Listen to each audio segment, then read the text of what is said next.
Assalamualaikum warahmatullahi wabarakatuh. Saya Nabila Zari Putri dari kelompok 19 bersama rekan saya Sofi Nabila.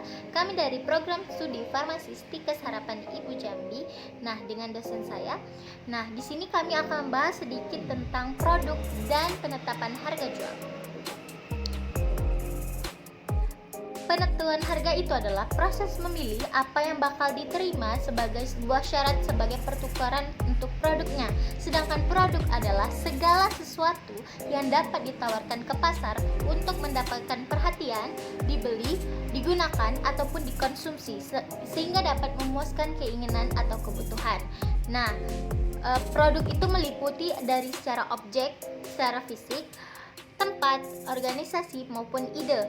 Nah, penentuan harga terdiri atas 3 tingkatan. Yang pertama adalah produk inti, yang kedua adalah perencanaan produk, harus menciptakan produk aktual, dan yang ketiga adalah penambahan produk baru pada satu lini yang disebut dengan line extension. Selanjutnya adalah klasifikasi produk, itu terdapat 2, yaitu produk konsumen dan produk industri. Produk konsumen terdiri atas dari produk sehari-hari, biasa seperti sabun dan lain-lain. Yang kedua adalah produk shopping seperti alat-alat rumah tangga. Yang ketiga adalah produk spesial yang seperti mobil-mobil dengan karakteristik tertentu. Yang keempat adalah produk yang tidak dicari, yaitu produk yang biasanya ditemukan di koran ataupun di iklan. Nah, selanjutnya adalah klasifikasi produk yang kedua, produk industri. Produk ini biasanya untuk pemrosesan lebih lanjut atau penggunaan sebagai bisnis. Nah, dia terdiri dari 3 kelompok, yaitu pertama bahan dan suku cadang, yang kedua adalah barang modal, dan yang ketiga adalah perlengkapan dan jasa. Nah, selanjutnya adalah tujuan penetapan harga. Kita itu harus mempunyai target harga tersebut. Selanjutnya menuju ke orientasi penjualan. Nah, di situ terdapat pertumbuhan penjualan dan pertumbuhan pangsa pasar. Selanjutnya ke orientasi laba, terdapat target laba dan laba maksimum. Dan selanjutnya adalah orientasi status, terdapat posisi harga dengan posisi pasar. Selanjutnya menuju ke pertimbangan dalam penentuan harga, itu terdapat 4. Yang pertama adalah keadaan perekonomian, di mana keadaan perekonomian ini sangat berpengaruh terhadap bisnis tersebut. Yang kedua adalah persaingan pasar. Nah, jadi setiap pasar itu memiliki strategi yang berbeda-beda sehingga kita dapat bersaing secara beragam. Dan selanjutnya adalah biaya, yaitu jika harganya itu di atas biaya, maka marginnya itu merupakan keuntungan dari penjualan. Nah, yang keempat adalah estimasi permintaan dan elastisitas harga. Di sini kita bisa menetapkan harga di antara total biaya dan nilai dari produk tersebut. Selanjutnya adalah metode penentuan harga, itu ada 5. Yang pertama adalah gross margin pricing, yaitu disebut dengan menentukan presentasi tertentu di atas harga atau cost produk yang dibeli. Nah, dia itu disebut dengan markup atau mark on percentage. Nah, terdiri dari 2 bagian untuk menutup biaya operasi dan merupakan laba yang diinginkan. Yang kedua adalah time and material pricing. Di sini biasanya terdapat dari upah langsung dan tarif lainnya dari bahan baku masing-masing. Nah, yang ketiga adalah full cost pricing. Biasanya di sini dengan memasukkan semua biaya untuk membuat produk. Nah, ditambah presentasi laba yang diinginkan untuk menutup biaya operasi dan laba yang diinginkan.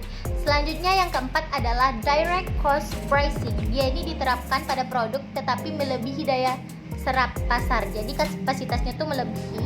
Yang kemudian produk ini akan dipasarkan pada pasar yang lain. Nah, tetapi dengan catatan supaya produk itu tidak rusak saat dikeringkan. Yang kelima adalah capital employed pricing. Di sini metodenya dengan menentukan persentase markup sama seperti tadi yang dianggap mempunyai peranan dalam produk memproduksi barang. Selanjutnya adalah cara-cara penentuan produk. Yang pertama adalah penentuan harga yang berorientasi biaya kebanyakan. Biasanya harga ini sesuai dengan biaya yang kita keluarkan. Terdapat 2 pedoman, yaitu presentasi kenaikan harga harus berbanding terbalik dengan harga satuan. Artinya, semakin rendah harga satuan, maka semakin tinggi presentasi harga. Yang kedua adalah tingkat kenaikan harga harus berbanding terbalik dengan harga penjualan. Artinya, bila suatu produk itu semakin sering dibeli, maka kenaikan harga itu semakin sedikit. Nah, begitu pula sebaliknya. Yang kedua adalah penentuan harga dengan berorientasi permintaan. Jadi penetapan harga ini berdasarkan pada banyaknya permintaan. Yang ketiga adalah penentuan harga yang berorientasi persaingan. Jadi penetapan harga ini dilakukan bila sebagian besar itu ditentukan oleh harga pesaing. Nah, selanjutnya adalah strateginya itu terdapat dua, yaitu sebagai produk baru dengan produk yang telah beredar. Produk baru ini terdapat dua juga, yaitu harga mengapung atau skimming price dengan memberikan harga tinggi untuk menutup biaya dan menghasilkan laba. Yang kedua adalah harga penetrasi, yaitu memberikan harga rendah untuk menciptakan pangsa pasar dan permintaan. Jadi memberi diskon gitu seperti. Yang kedua adalah produk yang telah beredar. Biasanya di sini ada 3 tahap, yaitu pertama tahap pertumbuhan, di mana kita itu harus menurunkan harga untuk mendorong penjualan sekaligus menghadapi persaingan yang semakin ketat. Yang kedua adalah tahap kematangan, yang dimana kita tuh mengeluarkan pemotongan atau diskon sehingga perusahaan itu dapat menjaga loyalitas konsumen dan meningkatkan jumlah permintaan. Yang ketiga adalah tahap penurunan, yang dimana kita tuh biasanya yang pertama tuh adalah diskon, yang kedua adalah mempertahankan harga, lalu tetapi memotong biaya-biaya yang berhubungan dengan produk, terutamanya pengeluaran untuk promosi. Nah, sekian presentasi dari kelompok saya. Lebih dan kurangnya saya mohon maaf. Wabillahi taufiq wal hidayah. Wassalamualaikum warahmatullahi wabarakatuh.